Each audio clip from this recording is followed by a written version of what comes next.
So bring on a big attraction.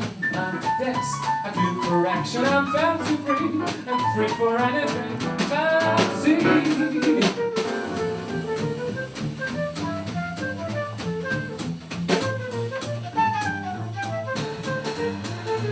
L'espace culturel Boris Vian, en partenariat avec le Radazik, a fait venir Stanislas au Café Musique le 8 octobre pour un hommage à Fred Astaire.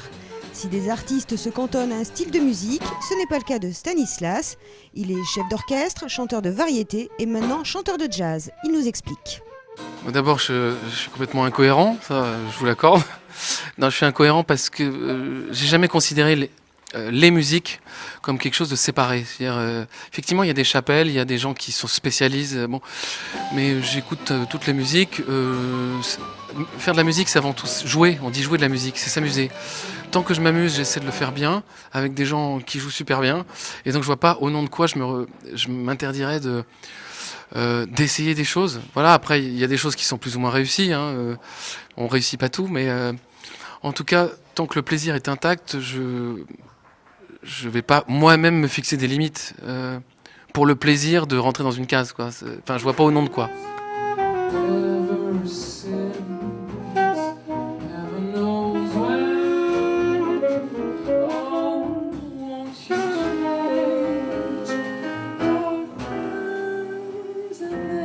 Fred Astaire, en fait, c'est parce que ce sont des chansons que j'écoute depuis que j'ai 7-8 ans, en fait, bizarrement, parce que mon père écoutait ces chansons-là en faisant le ménage à la maison. Puis j'ai regardé les films, ça me plaisait beaucoup. Ça me donnait pas du tout envie de danser, mais en revanche, ça me donnait envie de chanter. Puis les mélodies sont éternelles, il y a du Gershwin, il y a du Cole Porter, du Berlin, en fait, c'est des vraies grandes chansons. Alors je me suis autorisé à les chanter.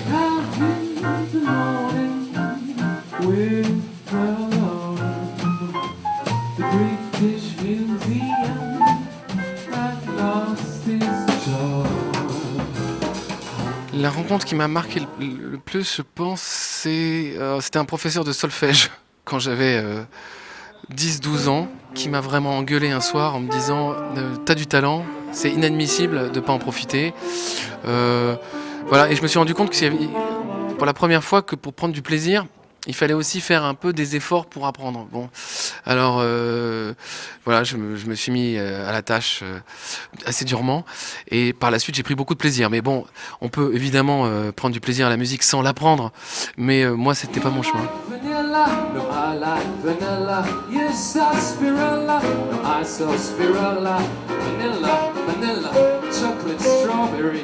Let's go the whole thing on. Alors je dirais Prince. L'album Purple Rain, parce que bon, c'est un vieil album des années 80, mais pour moi c'était un album vraiment référence parce que c'est vraiment toute la musique que je sais pas faire. Donc j'étais complètement fasciné par ça. Un deuxième album, alors complètement différent, Prefab Sprout, l'album Steve McQueen. C'est un groupe des années 80, mais c'est une pop assez sophistiquée, pas très matu vu, mais j'adore parce que très fine, la voix un peu aérienne comme ça. Et puis une symphonie de Brahms, dirigée par Haitink, par exemple, à Amsterdam. Voilà, une symphonie qui m'a constamment fait pleurer quand j'apprenais la musique. Oh, won't you change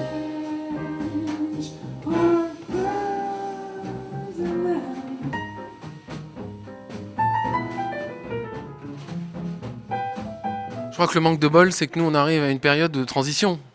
Pour parler gros sous, la fin n'est pas encore compensée par le début, quoi. C'est ça le problème de l'industrie du disque. Bientôt, évidemment, tout va trouver un équilibre, un nouveau système économique va se mettre en place, etc.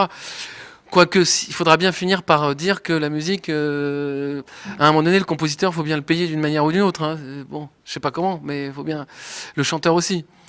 Donc bon voilà, ça va trouver son équilibre. Pour l'instant, on est dans une période un peu transitoire où effectivement les maisons de disques ont du mal à développer, ce qu'on appelle développer les artistes, parce que juste parce que leur chiffre d'affaires a été divisé par plus de 2, quoi. Donc évidemment, il y a moins d'argent. Et il y a moins d'argent pour tout le monde, les musiciens, les compositeurs, on le voit bien. Hein. Mais c'est en train de changer parce que je crois que maintenant ça démarre du côté internet, vraiment le téléchargement légal. Donc je pense que dans quelques années tout ça va rentrer dans l'ordre.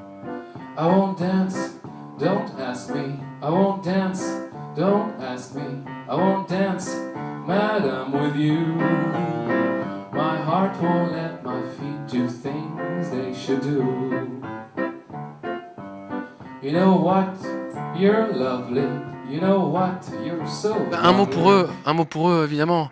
Je trouve que quelque part, sont des aventuriers de venir voir un chanteur de variété chanter du jazz. Je trouve que c'est assez, c'est pas courageux parce que finalement, c'est les personnes qui sont un peu ouvertes d'esprit, qui à un moment donné se disent, bah pourquoi pas? Pourquoi pas? Voilà, j'ai beaucoup travaillé, je donne le meilleur de moi-même dans ce spectacle. Avec surtout, j'essaie de servir des chansons qui, elles, valent le coup. Moi, j'en sais rien si je vaux le coup, mais les chansons, elles valent vraiment le coup. Ce sont des chansons éternelles. Et j'espère que vous allez prendre un bon kiff à les écouter. Voilà.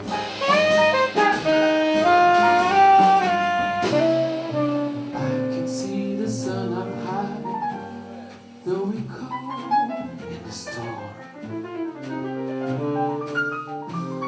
I can see where you and I could be cozy and warm.